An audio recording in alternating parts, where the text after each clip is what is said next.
Olá, meus alunos de Protendido. Aqui vai começar uma série de vídeos, tá? Para a gente dar um pouquinho aí da matéria da parte de perdas, que foi onde a gente tinha parado aí devido à paralisação que a gente está tendo.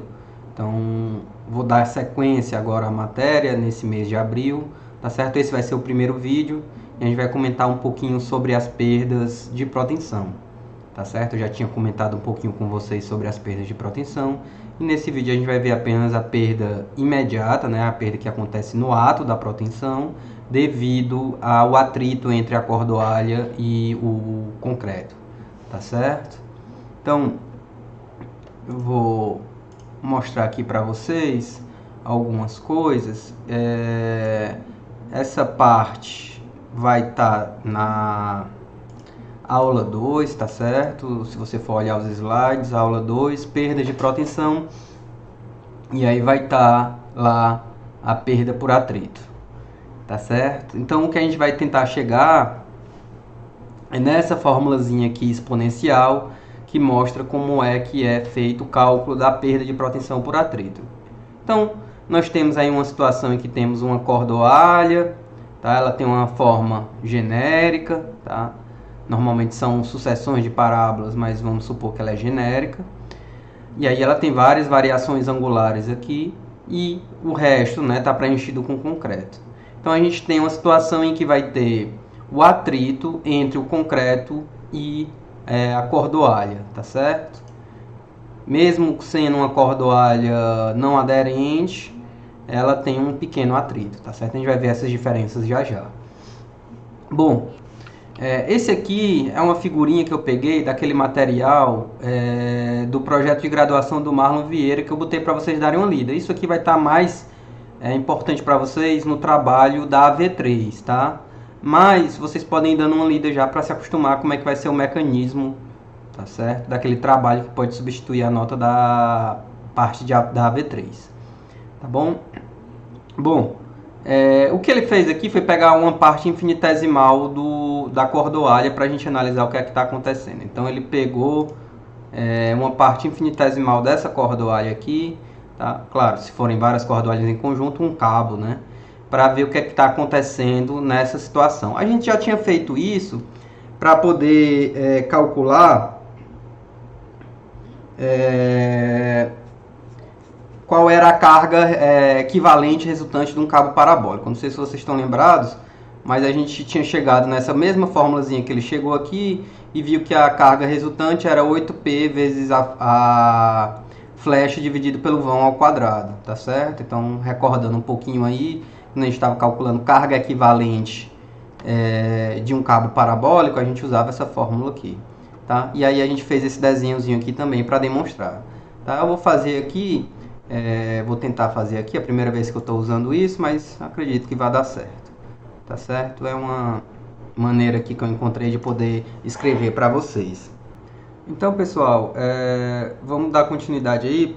Vou lembrar aqui algumas coisas que a gente já tinha feito. Esse desenhozinho aqui a gente já tinha feito em sala, é pegar apenas uma parte infinitesimal do nosso cabo, né? Então a gente pega uma parte infinitesimal do nosso cabo aqui para ver o que é que acontece, tá certo? Fiz um desenhozinho aqui à mão mesmo, tá? Ainda estou me acostumando aqui com essa nova tecnologia aqui para mim, tá? Então, aí o que é que a gente tinha feito? Como a gente tinha pego esse trecho infinitesimal, a gente podia dizer que esse ângulo θ aí era pequeno, então θ é pequeno, o que é verdade, né? Porque normalmente nas estruturas protendidas a gente tem ângulos que são suaves, e aí essa inclinação normalmente são ângulos pequenos. Como ele é pequeno, a gente pode dizer que o θ é aproximadamente igual ao seno de θ, que é aproximadamente igual à tangente de θ. A gente também pode dizer ainda que o cosseno de θ é aproximadamente igual a 1. O que é que a gente tinha feito quando a gente foi calcular a resultante, né, para chegar naquela fórmula de que a carga equivalente de um cabo parabólico era 8P vezes F dividido por L ao quadrado, né, aquela formulazinha. o que a gente fez foi fazer o somatório das forças na vertical igual a zero, né? Dessa figurinha aí. Tá? Então a gente fez que o somatório das forças em y era igual a zero. E daí a gente tinha chegado na seguinte conclusão. A gente fez, então, P vezes o seno de θ, né, era igual, tá, a Q de x vezes o nosso ds, tá certo?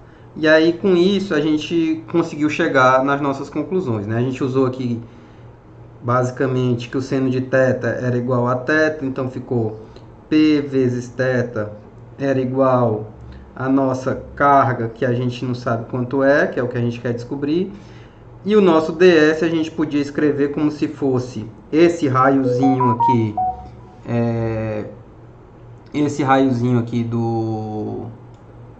do trecho do cabo que eu estou observando, vezes esse ângulo θ. E aí, a partir daí, a gente encontrou o que a gente queria. Mas a gente não vai precisar disso para a nossa demonstração da fórmula de perda por atrito. Tá? O que a gente vai querer mais é se atentar para essa partezinha aqui.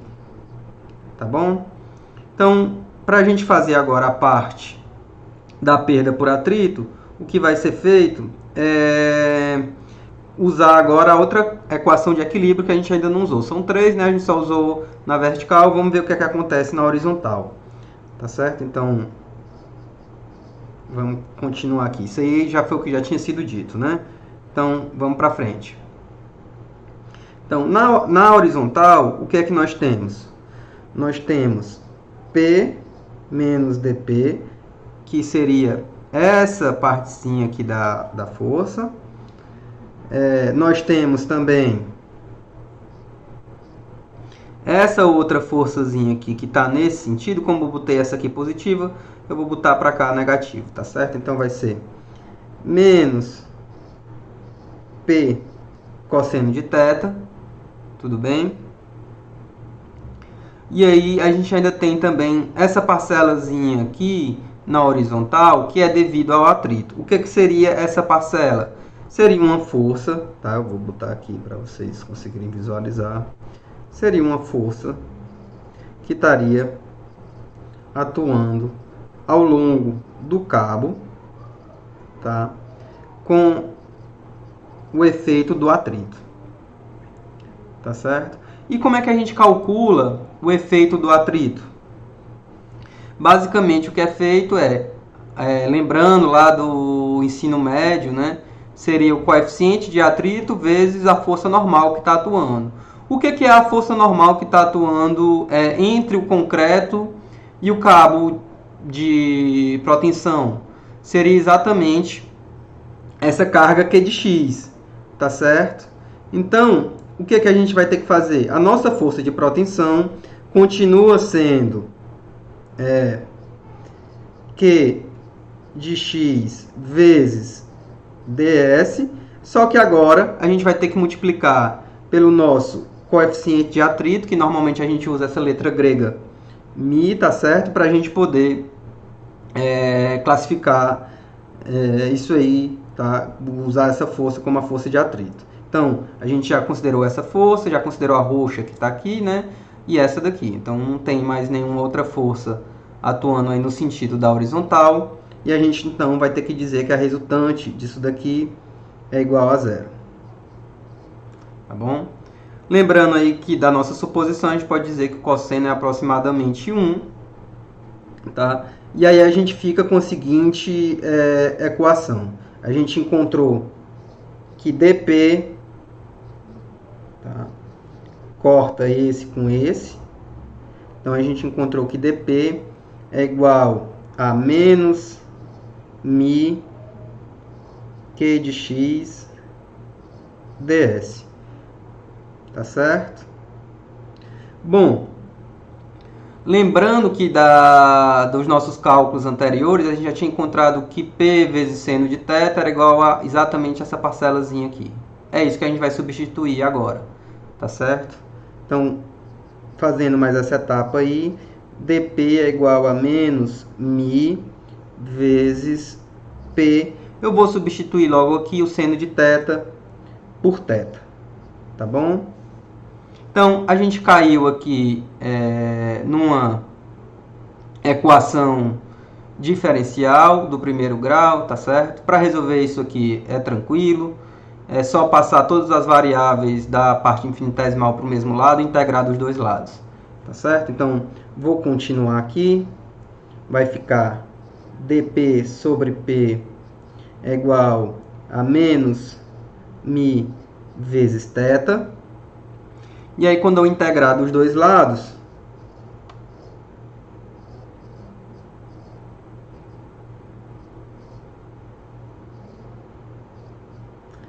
o que a gente vai ter, lembrando que esse θ aqui é um ângulo infinitesimal, né? Tá certo? Ele é pequeno, porque a gente está pegando um trecho infinitesimal, tá certo? O que a gente vai ter no final das contas é que o logaritmo de P variando do instante final até o instante inicial, né? Então seria o instante final menos o inicial. Ele está variando de P0 até um instante qualquer, Px. Vai ser igual a menos mi vezes, aqui a integral desses ângulos infinitos aqui, eu vou dizer, infinitesimais, eu vou dizer que vai ser o somatório desses ângulos, somatório de θ, tá certo? E aí a gente passando aqui essa equação logarítmica para exponencial, para poder resolver isso aí, no final das contas a gente fica aqui P é igual a P0, que seria a força inicial de protensão, vezes o Ezinho, né, que é o número de Euler, né, do logaritmo neperiano, elevado a menos mi vezes o somatório de θ. Tá? Essa era a fórmula que eu queria chegar com vocês. É a fórmula que está aqui presente na aula. Ela ainda não é exatamente isso aqui, mas eu vou explicar por quê. Tá? O que a gente usou como somatório de θ aqui está beta, tá certo? Mas não se preocupem, é só a letra que mudou. E aí tem uma outra parcela que não apareceu aqui na nossa demonstração, tá certo? Essa outra parcela, ela é devido a fato do cabo não estar exatamente posicionado como a gente imagina, tá certo? Não existe a gente posicionar um cabo perfeitamente reto, tá? Ele sempre vai ter alguma deformação, por menor que seja.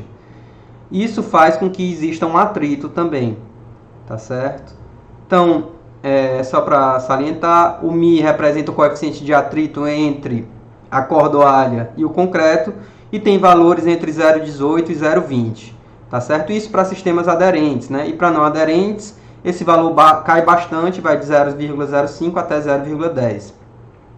Bom, o beta, como eu falei, representa a soma dos ângulos de desvio da armadura ativa do ponto de aplicação da protensão até o ponto onde você quer observar a perda por atrito, tá certo? Então, esse K representa o desvio angular parasita, como era que eu estava comentando, né, que é dessa outra parcela aqui da fórmula. Tá? O fato do cabo não estar perfeitamente na posição que a gente imagina que ele está. São valores aí entre 0,04 e 0,05. Tá? No máximo 0,01. Tá certo? Então, era isso que eu queria mostrar para vocês. Depois, em outro vídeo, eu vou fazer uma aplicação disso daí. Tá certo?